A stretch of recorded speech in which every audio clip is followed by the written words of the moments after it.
سڵاو ڕێزبوویەوە بینەرانی خۆشەویستی تەلەڤیزیۆنی کۆمەڵە بە یارمەتی ئاوڕێنی هاوکارم لە خزمەتیەوەی عەزیزداین بۆ پێشکەشکردنی گەشتی هەواڵەکانی سەر لە بەیانی ئەمڕۆ یەکشەمە. سەرەتا سەردێڕی گرنگترین هەواڵەکان. مەترسی لە سێدارەدانی ڕەزا ڕەسایی لە زیندانی کرماشان. پلانی گرانکردنی بەنزین لە زاری نوێنەری مەهاباد لە مەجلیسی ڕژیم. گیان لە دەستدان و ژاراویبوونی 16 کەس بەهۆی گازگرتووی لە کرماشان و ورمێ. برینداربوونی چەند کەس لە هێرشی پابادی تورکیا بۆ سەر ڕۆژاوای کوردستان. بانگێشتی یاسر ڕەحمانیڕاد پزیشکی ئازادیخواز بۆ دادگای ڕۆمشکان. کۆبوونەوەی کرێکارانی بەشی توریسم لە ئیتالیا. وا هێرشی پابادی حوسیەکان بۆ سەرکەشتیەکانی ئیسرائیلی لە کەنارەوەکانی هێند.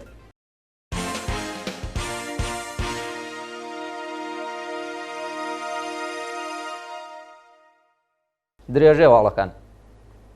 بەڕێوەچوونی مەراسمی سەرخۆشی عەلی قادری کۆڵبەری کوژراو لە مەریوان. ڕۆژی شەممە 2 بەفرانباری 1402 هەتاوی مەراسمی پرسە و سەرخۆشی عەلی قادری کۆڵبەری تەمەن 52 ساڵ کە بە تەقیێزەکانی ڕژیم گیانی باختکرد بوو لە شاری مەریوان و بە بەشداری بەرینی خەڵک بەڕێوەچوو.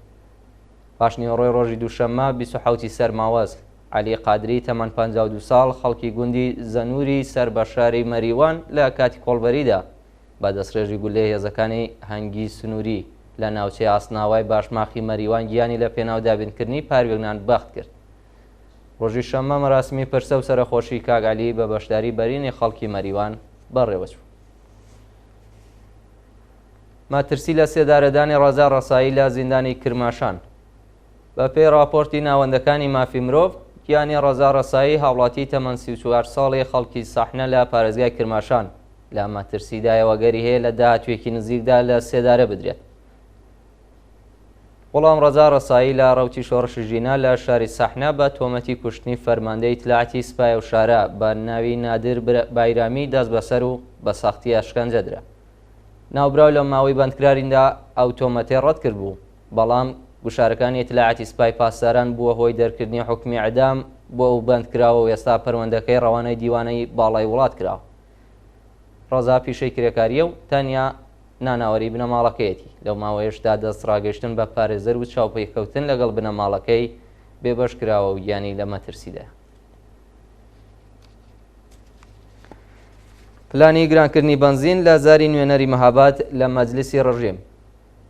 هاوکات لەگەڵ بە دوواداچوون بۆ لایەحەی بودجێ 1403 لە کۆمیسیۆنی تەلفیقی مەجلیسی ڕاوێژکاری ئیسلامی جەلال مەحموودزادە نوێنەری مەهاباد پێشنیارەکانی دەوڵەتی بە ناکارامە و وەکو هۆکارێک بۆ هەڵکشانی زۆرتری هەڵاوسان زانی وتی مەجلیس گڵۆپی سەوزی بۆ گرانکردنی نرخی سوتەمەنی داوە و ئەگەری هەیە دەوڵەت بە یەکجاری بڕیاری گرانکردنی بەنزین بدات.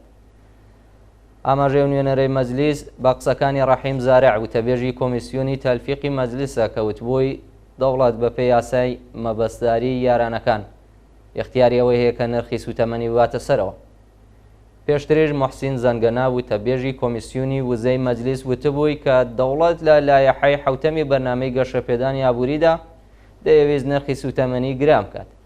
شانی باسە کە هەندێک لە بەرپرسەکانی ڕژیم لە چەند ڕۆژی ڕابردوودا باسییان لە گرانی نرخی بەنزین لە وڵاتانی دیکەی جیهاندا کردبوو بە بێەوەی باس لە ڕێژەی حەقدەست و هەڵاوسان لە وڵاتانە بکەن. گیان لە دەستدان و ژاراویبوونی 16 کەس بەهۆی گازگرتووی لە کرماشان و ورمێ.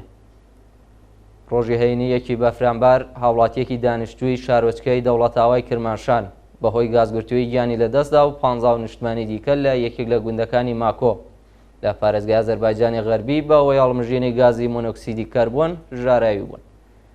بە وتەی بەرپرسی ڕێکخراوی فریاکەوتنی خێرای کرماشان لە 1 مانگی ڕابردوودا 10 کەس لەو پارێزگایە بەهۆی ژاریاوی بوون بە گازی مۆنۆکسیدی کەربۆن گیانیان لەدەستداوە. لە گوندی خەلەجی سەر بە شارستانی ماکۆ لە پارێزگای ئازەربایجانی غەربیش 15 هاوڵاتی بەهۆی هەڵمژێنی گاز ژاراوی و ڕەوانەی نەخۆشخانە کراون. بەرپرسانی بێداشت و دەرمانی کوردستان لە وەرزی سەرمادا هۆشداری دەدەنە بنەماڵەکان کە ڕێنمایەکان لە بەرچاو بگرن و ئەگەر نیشانەیەکی وەکو سەرێشە، ڕەشانەوە، سەرگێژە، خەواڵۆیی و لاوازبوونی هێزی چاویان بینی بە زووترین کات لە ماڵ بچنە دەرەوە. برینداربوونی چەند کەس لە هێرشی پابادی تورکیا بۆ سەر ڕۆژاوای کوردستان. بەیانی هەینیەکی بەفرامباری 1402 هەتاوی ئەرتەشی تورکیا لە ڕێگەی پەهبادەوە ئۆتۆمبیلێکی لە جادەی نێوان حەسەکە و تەلتەمەرکردە ئامانج و بەوەیەوە چەند کەس بریندار بوون. جێگای ئاماژەیە کە هێشتا ناسناویە و کەسانەی هێرشیان کراوەتە سەر و ڕێژەیان ئاشکرا نەکراوە، بەڵام هەندێک لە سەرچاوەکانی هەواڵ باس لە کوژران و برینداربوونی چەند کەس دەکەن. شایانی باس دەکە لە سەرەتای ساڵی 2023ەوە تا بە ئەمڕۆ 260 هێرشی ئاسمانی لەلایەن ئەرتەشی تورکیاوە کراوەتە سەر ناوچەکانی باکوور و ڕۆژهەڵاتی سووریا و بۆیەوە زیاتر لە 100 کەس گیانیان لەدەستدا. خۆپیشاندانی کرێکارانی گروپی میلی فولاد لە ئاهواز. ڕۆژی شەمە 2 مانگی بەفرامبار کرێکارانی گروپی میلی فولاد لە نەڕازایەتی بە بێکارکردنی 21 کرێکاری و ناوەندە دەستیان لە کارکێشایەوە و خۆپیشاندانێکی گەورەیان بەڕێوەبرد. بە پێی راپۆرتەکان کرێکارانی شاغڵ لە تەواوی بەشەکانی کارخانەی فولادی ئاهواز ڕۆژی شەمە لە ناڕەزایەتی بە بێکارکردنی 21 هاوکاریان و بەکردەوە دەرنهاتنی گەڵاڵەی ڕێزبەندی پیشەکان مانیان گرت. کرێکارانی ناڕازی بە کۆبوونەوە لە بەردەم دەفتەری بەڕێوەبەرایەتی گروپی میلی فولادی ئاهواز ناڕەزایەتیان دەربڕێ و عەلی مەحەممەدی بەڕێوەبەری شیرکەتیان لەو ناوەندە دەرکرد. کرێکارانی ناڕازی پاشان لە بەردەم دەفتەری حراست کۆبوونەوە و خوازیاری هەڵوەشاندنەوەی بڕیاری بەڕێوەبەرایەتی بۆ قەدەغەی چوونەوە سەرکاری ئەو 21 کرێکارە بوون. بانکێشتی یاسر ڕەحمانی ڕاد پزیشکی ئازادیخواز بۆ دادگای ڕومشکان. بە پێی زانیاریەکان یاسر ڕەحمانی ڕاد پزیشکی ئازادیخوازی خەڵکی ڕۆمشکان لە پارێزگای لۆڕستان لەلایەن دادگای ئینقلابیە و شارەوە بە تۆمەتی تەبلیغ دژی نظام بانکێشت کراوە. یاسر ڕەحمانی ڕاد 30 خەرمانانی 1402 ئاوکات لەگەڵ ساڵوەگەڕی شۆڕشی ژینا لە هێرشی هێزانامنیەکان بۆ سەر ماڵی باوکی لە شاری خۆڕەماباد دەست بەسەر و دواتر بە دانانی واسیقەی 1.5 میلیارد تمەنی ئازاد کرا. ناوبراو 12 سەرماوەزی 1401 و لە ڕەوتی شۆڕشی ژینا بە بیانۆی ساڕێژکردنی برینی خۆپیشاندەران لەگەڵ 2 پزیشکی دیکە لە شاری مەهاباد دەست بەسەر کرابوو. لە سێدارەدانی 3 بەندکراو لە زیندانەکانی قوم و خۆڕەماباد. بەیانی شەممە 2 بەفرامباری 1402 حکمی ئەعدامی 3 بەندکراو بە ناوەکانی موشتەبە ئەیامی تەمەن 47 ساڵ، کەرەمەڵڵا لۆڕستانی و حسێن پاپی لە زیندانەکانی قوم و خۆڕەماباد جێبەجێکرا. بە پێی راپۆرتەکان موشتەبە ئەیامی خەڵکی شارۆچکەی قەلا حەسەنخانی تارانە و پێشتر بە تۆمەتی پەیوەندیدار بە مادەی هۆشبەر دەست بەسەر و بە ئیعدام مەحکوم کرابوو. هەروەها 2 شارۆمەندی خەڵکی شاری و بروجێرد بە ناوەکانی کەرەمەڵڵا لۆڕستانی و حسێن پاپی کە چەند ساڵ لەوەبەر بە هەمان تۆمەت دەست بەسەر و بە ئیعدام مەحکوم کرابوون بەیانی شەممە لە سێدارەدراون. کۆبوونەوەی کرێکارانی بەشی توریسم لە ئیتالیا. کۆمەڵێک لە ئەندامانی یەکێتی کرێکارانی بەشی توریسم لە ئیتالیا ڕۆژی 2 بەفرامبار دژ بە سیاسەتەکانی دەوڵەت دەستیان لە کار کێشایەوە و خۆپیشاندانیان کرد. بە پێی راپۆرتەکان کرێکارانی بەشی توریسم لە ئیتالیا لە ئاست بڕیاری دەوڵەت بۆ کاتیکردنەوەی قەراردادەکان ناڕازین و داوای ئەمنیەتی پیشەی دەکەن. ئیتحادیەی کرێکارانی بەشی توریسم لە ئیتالیا بە بڕیارەکانی دەوڵەت بانگەشەی مانگرتن و کۆبوونەوەیان لە تەواوی وڵاتە بڵاو کردەوە و بڕیار ئازاران کەس تێدا بەشدار بن.